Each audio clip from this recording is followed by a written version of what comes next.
Students, आज की हमारी वर्कशीट है वर्कशीट नंबर 94।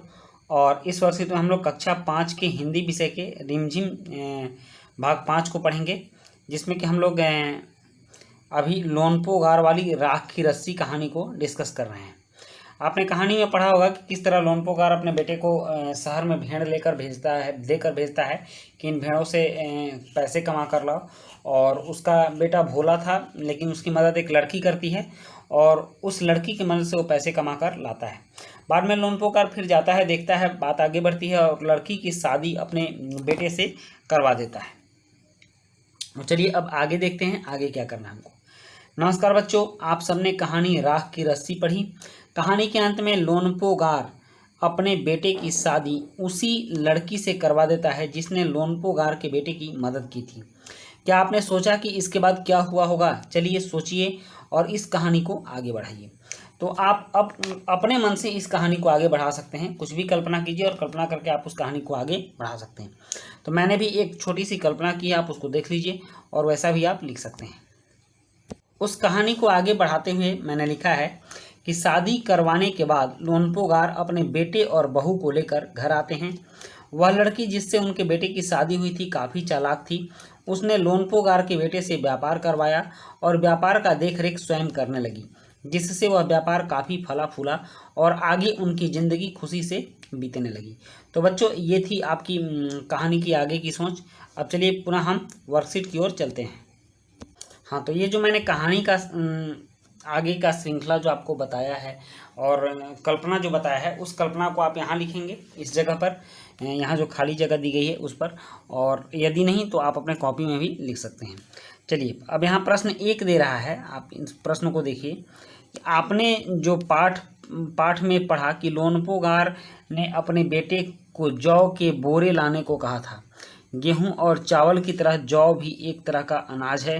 दी गई वर्ग पहेली में से अनाजों को ढूंढिए और लिखिए। तो चलिए पहले वर्ग पहेली में से हम लोग अनाजों को ढूंढ लेते हैं। यहाँ तो एक मक्का दिया हुआ है, मक्का के बाद देखते हैं और क्या है। तो यहाँ देख लीजिए, यहाँ चावल दिया हुआ है। तो सबसे पहले आप चावल लिख लीजिए।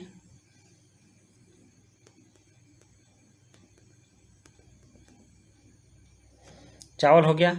उसके बाद बाजरा, यहाँ देखिए ये बाजरा दिया हुआ है, तो आप बाजरा भी लिख लीजिए।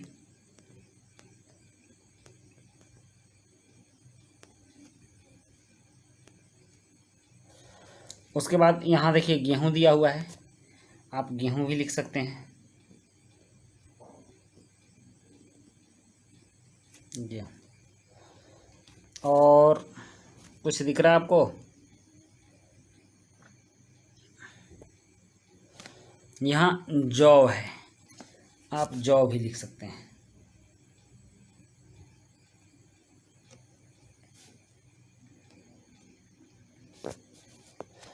और ये देखिए यहाँ सत्तू लिखा हुआ है, आप यहाँ पर इस जगह पर सत्तू भी दे सकते हैं।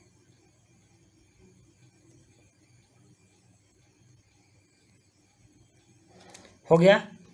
अनाज के जो नाम लिखने थे आपने इसमें से वर्ग पहले से खोज कर ढूंढ कर लिख लिया। चलिए नेक्स्ट अब आगे देखते हैं आगे क्या करना है। अब प्रश्न 2 है, प्रश्न 2 को पढ़िए। प्रश्न 2 कह रहा है कि बच्चों हम सब तरह तरह के त्यौहार मनाते हैं, जैसे दिवाली, ईद, क्रिसमस, गुरु पर्व आदि। हर त्यौहार से हमें कोई ना कोई शिक्षा मिलती है। ऐसा ही एक त्यौहार है दशहरा। यह त्यौहार बुराई पर अच्छाई की जीत का प्रतीक है। हम सब में कोई ना कोई बुरी आदत होती है। इस त्यौहार से शिक्षा लेते हुए आप अपनी कौन सी बुरी आदत पर जीत पाना चाहेंगे? अपनी कॉपी में लिखिए। तो चलिए शुरू करते हैं कि हम कौन सी अब बुराई पर जीत पाना चाहेंगे। सबके अंदर कुछ ना कुछ बुराई होती है और उनको पता भी होता है कि मेरे अंदर कौन सी बुराई है, भले ही वो लोग छोड़े या ना छोड़े। लेकिन इस प्रश्न के उत्तर को लिखने से पहले थोड़ा हम देख लें कि और भी हमें क्या जानना है। यहाँ अभिभावकों के लिए है कि बच्चों के साथ बातचीत करते हुए विभिन्न त्योहारों पर बनने वाले उनके मनपसंद पकवानों की सूची बनवाइए और उन्हें यह भी बताइए कि वे पकवान किस अनाज से बनाए जाते हैं। तो चलिए अब हम लोग प्रश्न 2 के उत्तर को देखते हैं। प्रश्न 2 में था कि आपको अपनी एक बुराई छोड़नी थी। तो सबके अंदर कुछ बुराई होती है, तो आप अपने अंदर की कोई एक बुराई लिख देंगे। मैंने लिखा है कि इस दशहरा मैं अपने जिद्दीपन वाले आदत पर जीत पाना चाहूँगा। मतलब कि मेरे अंदर जो किसी भी चीज़ को प्राप्त करने की जो जिद है, उस आदत को मैं छोड़ दूँगा और उस बुराई पर मैं जीत पाऊँगा। तो बच्चों, ये थी आपकी वर्कशीट और आपकी वर्कशीट कंप्लीट होती है। और मिलते हैं हम लोग नेक्स्ट वर्कशीट में। कुछ लाइक कमेंट भी किया कीजिए आप लोग। तब तक के लिए थैंक यू, धन्यवाद।